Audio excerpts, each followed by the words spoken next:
ભાઈ બેન બે હલકા છે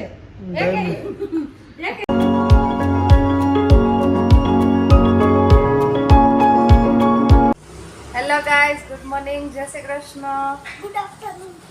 ગુડ આફ્ટરનૂન નથી, ગુડ મોર્નિંગ છે. સોહમ હજી ગુડ મોર્નિંગ જ કહેવાય. 12 વાગ્યા પછી ગુડ આફ્ટરનૂન કહેવાય. સોહમભાઈ ટ્યુશનમાં થાવી ગયા ને જો ક્રીવાબેન ને રમાડવા મેડા છે.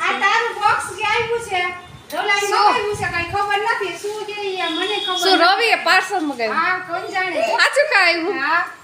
મને તો એમ હતું કે મારી એની પ્રેન્ક કરે હે. શું આવ્યું ખબર નહીં. હવે આ ખોલો ને તો ખબર. મેં કીધું આવું ખોલું નથી. એ ખોલીશ ને તો વળી એમ નહીં ગમે તો વળી પાછું મારે ક્યાં પાછું ખોલે દેવા. હાલો તો ખોલ નાખી. સોમ ખોલ તો શું મૂક્યું તા પપ્પાએ મારા માટે? ખોલ તો ખરો શું છે? હાલો અત્યારે જોઈ રવિએ શું મારા માટે પાર્સલ મગાવ્યું. મને નથી ખબર, એ સરપ્રાઈઝ રાખ્યું લાગે હે. હવે જોઈ આમ ખોલ, આમ હરખું ખોલ. આ લે લે આ તો ડ્રેસ છે. બ્લેક કલરની કુર્તી બહુ ગમે ને મમ્મીને એટલે. શું આવ્યું? આ તો નાઇટ ડ્રેસ આવ્યું. મસ્ત ન છે લે. રવિ એ તો સુરત જ છે, પણ ઈ કહેતા હતા તું જઈશ ને એટલે હે ને ઈ કે તારા માટે એક પાર્સલ આવશે. સાચું કાંઈ નાઇટ ડ્રેસ મગાવી રાખ્યો તો એવું. એટલે મને તો ખબર નથી. મને ખબર હતી ને પછી હું લઈને મેં કીધું રાખી દઉં. વળી નો ગમે તો પછી મારે શું કરવું? કીધું મારે ના મસ્તીનો હે, ગયો સરસ છે. કોમેન્ટમાં જણાવજો કેવો છે.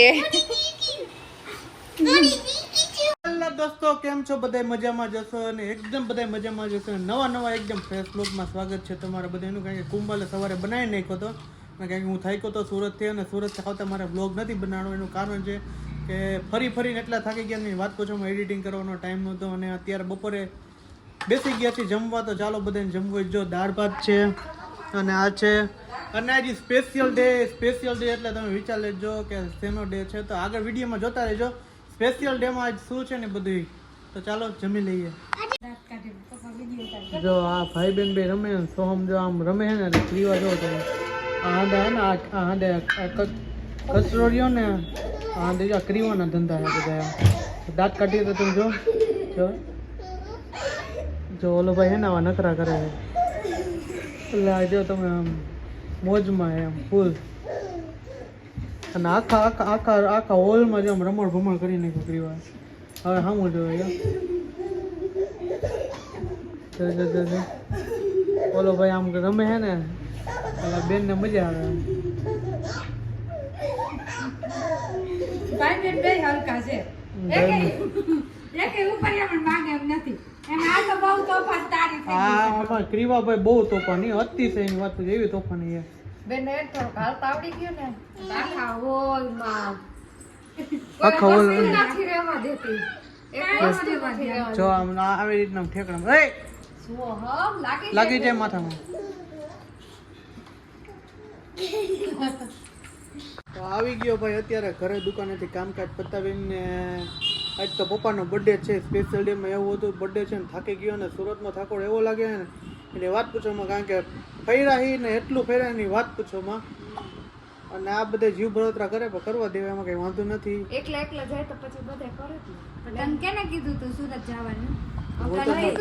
મને ઈચ્છા થાય ને એટલે ફટ ને કિક મારી જ દેવાની, બસમાં ચડી જવાનું. એટલે કોઈને એમ ન લાગે કે આ હે હું કે જાય તો નથી એમ વહી જવાનું. ના જાવું તો હોય પણ અમને લઈ ન જવા હોય. બીજી વાત એ સાચી, તમને નથી લઈ એકની જવાનું. રજા હતી સોહમની. એક દી જઈ હોત તો બધા ગયા હોત તો હારે મજા આવત ને.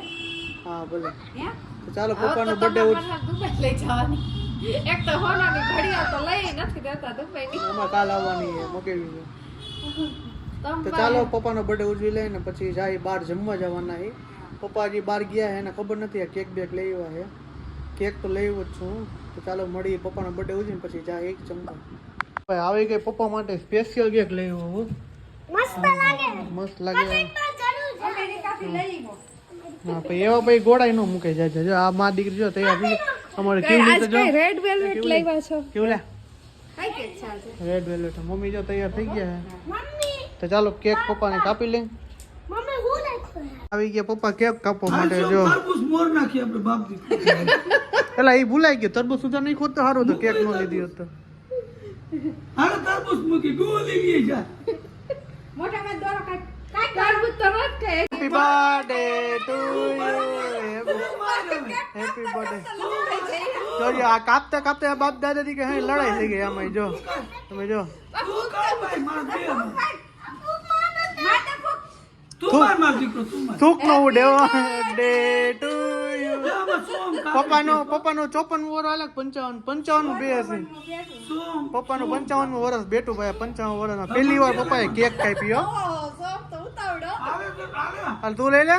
જરાક ખાઈ લે. હા હાલો જાઉં બે ગયા મમ્મી. જો મમ્મી પહેલી વાર પપ્પાને કેક ખવડાવે છે. પહેલી વાર મીન્સ કે મમ્મીના બર્થડે ઉપર પપ્પાને પહેલી વાર શું કે કેક લઈ હું કાંઈ કે જો ભાત છે વધારે ખાય.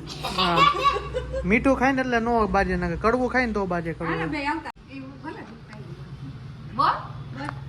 પપ્પા ખવડાવે છે દાદા પપ્પા કેક ખવડાવે હે દાદા દાદાનો બર્થડે હે તરબૂચ ની મોરી આપણે ગોલી. ના તરબૂચ એ નથી ખાવ લ્યો પપ્પાને કઈ ખાવ.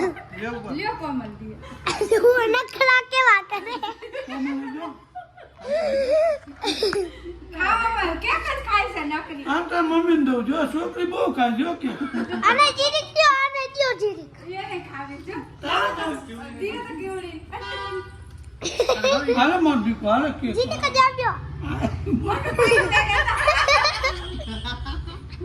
એવા જો તમે ક્રેપ જો આમ ક્રેક સામે લેટક કરવા માંગે છે. જો જો હાલો આપણે બાપ દીકરી કાપો હાલો હાલો જો દાદા દીકરા બે કેક કાપવા માંડ્યા છે. કાઢ કાઢ કાઢ. પપ્પા બાજુમાં રાખો તો એને રોવું આવે જો તો રોવું આવે. કાર હોવું આવે. મોટું છે કેવું કરે. કેવા ક્રીવા તું તો એમ મારમાં છોકરીને હમણાં કેક બાજુમાં રાખો એટલે તમે કઈક વીખી નાખ્યા કયો. કે ખાકી કરી દે. હા વાકી સાકી તુરી ખાઈ જાઓ. તો ભાઈ કેક ને એવું કાપી લીધું. અમારું નાનું કુટુંબ નાનું ફેમિલી છે એટલા માટે નાનું નાનું હોય અમારા પૂરતું. અને આવું જ છે ને હવે જાય છે અમે જમવા બધા અને કારણ કે મોટા ફાઇનલી હવે પહોંચી ગયા અમે હોટલમાં જમવા માટે ફૂલ ફેમિલી સાથે અને મસ્ત મજાનું મેન્યુ મૂકી દીધું છે. મેન્યુમાં બનાવીએ પનીર લવાબદાર શાક બનાવ્યું. હા મીડિયમ નાખજો એમ. પીસ નો નાખતા ખમણેલું ઓછું.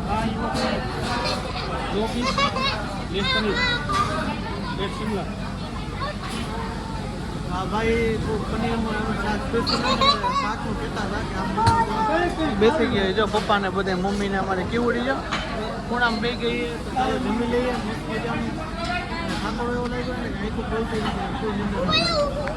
આવી ગયું. અડધું ભૂલાઈ ગયું. પછી યાદ આવ્યું કે બ્લોક મૂક્યો ને પબ્લિકને બતાવવું પડશે કે આપણે શું ખાઈએ. જો પંજાબી શાક છે સાથે છે નાન અને ડુંગળી છે ને મેં મગાવી સોડા ના બધા જો છાસ જ પીધા રાખે ગમે તે લઈને. અમારે ગુજરાતીનો નિયમ છે પીઝા હોય કે પકોડા પર છાસ તો અમારે પીવા જોઈએ જ. તો ચાલો જમી લઈએ. અડધું જમી ગયું ને 50% જમી લઈએ. આવી ગયા હોટલથી ઘરે અને વાગી ગયા છે 11. આઈ હોપ કે તમને અમારો વિડીયો પસંદ આવ્યો હશે, બ્લોગ પસંદ આવ્યો હશે તો ચેનલને સબસ્ક્રાઈબ કરો, લાઈક કરો, કોમેન્ટ કરો, શેર કરો. By bye. જય શ્રી રામ. અને એક નવા પાછા ફ્રેશ બ્લોગમાં મળી છીએ. Bye bye. જય Shri Ram. Good night. Bye by.